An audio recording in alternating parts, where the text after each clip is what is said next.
Cyber నేరగాళ్లు మాయ మాటలు చెప్పి సామాన్య జనాలను బురిడి కొట్టిస్తుంటారు. కానీ సైబర్ నేరగాడినే బోల్తా కొట్టించిందో మహిళ.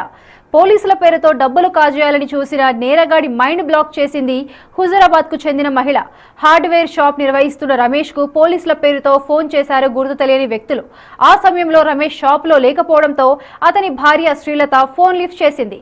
తాను హుజూరాబాద్ ఎస్ఐనని, అత్యవసరంగా మా సిఐ నెంబర్ కు 20,000 పంపాలని కోరాడు. లిక్విడ్ క్యాష్ డ్రైవర్ ద్వారా పంపిస్తున్నామని నమ్మించే ప్రయత్నం చేశాడు. అతడేమన్నాడో ఇప్పుడు విందాం.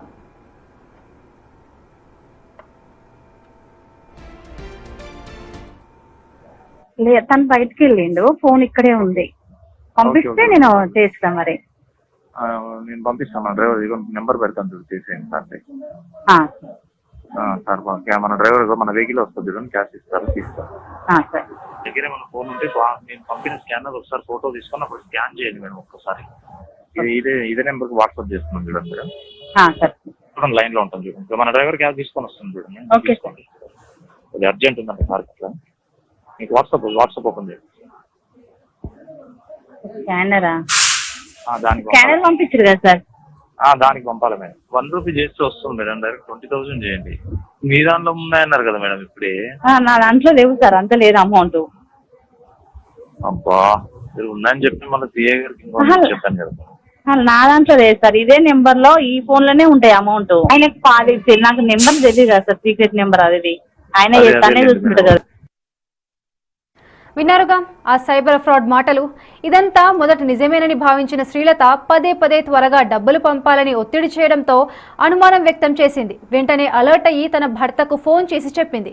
తర్వాత పోలీసులకు ఫిర్యాదు చేసింది. దీంతో రంగంలోకి దిగిన పోలీసులు కాల్ వచ్చిన ఫోన్ నెంబర్ ఆధారంగా విచారణ చేపట్టారు. కొంచెం అమౌంట్ ఫోన్ పే చేయమని చెప్పారు నాతో. ఒక 20,000 క్యాష్ ఆన్లైన్ పేమెంట్ చేయండి మేడం, నేను ఇప్పుడే మా డ్రైవర్ని ఇచ్చి పంపిస్తా అని ఒక నెంబర్ నుంచి ఒక కాల్ వచ్చింది. కాల్ కట్ చేసిన.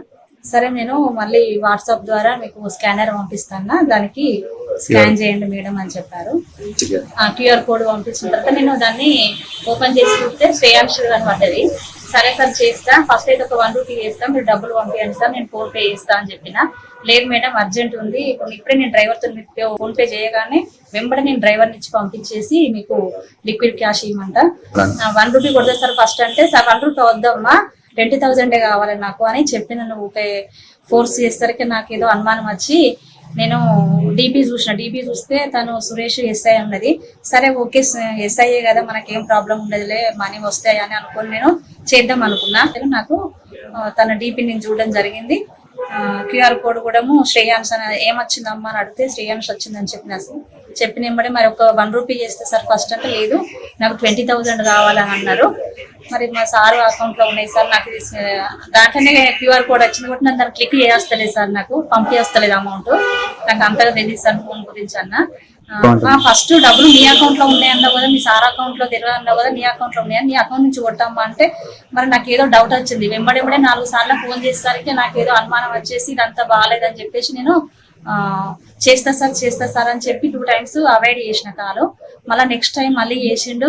ఇప్పుడు ఇందాక అన్నావు కదా అమ్మా డబ్బులు ఉన్నాయి అన్నావు కదా అంటే, సార్ మీకు నా అకౌంట్ లో అంత అమౌంట్ లేదు, 20,000 అంటే లేదు, తక్కువ ఉన్నాయి, మీకు 20,000 కావాలంటారు కాబట్టి మా సార్ ఫోన్ నుంచి చేద్దామంటే తన పిన్ నెంబర్ నాకు తెలీదు, అందుకే నేను చేయలేకపోతున్నా సార్ అంటే, ఇప్పటికిప్పుడే ఇన్ని మాటలు మారుస్తున్నావు, ఒకసారి మీ ఇంటికి వెళ్ళి మీ హస్బెండ్ని అడిగి నాకు చెయ్యమ్మా, నేను సిఐ సార్కి నేను మాట ఇచ్చిన, మళ్ళీ ఇప్పుడు నేను మాట తప్పినట్టు అవుతుంది, ఎందుకమ్మా ఇట్లా చేస్తుండ్రు, ఇది అర్జెంట్ ఉన్నదని మీకు కాల్ చేసిన కదా అమ్మా అని సీరియస్ గా నాకు వాయిస్ రేజ్ చేసి మాట్లాడిండు.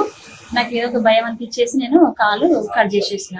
సిఐ సారు సైబర్ నేరగాళ్లు ఎంత తెలివిగా ప్లాన్ చేసినా అప్రమత్తంగా ఉంటే మోసాలను అడ్డుకోవచ్చని ఈ ఘటన మరోసారి స్పష్టం చేసింది. ఒక్క క్షణం అప్రమత్తతతో వ్యవహరించడంతో భారీ మోసం తప్పిందని అంటున్నారు పోలీసులు.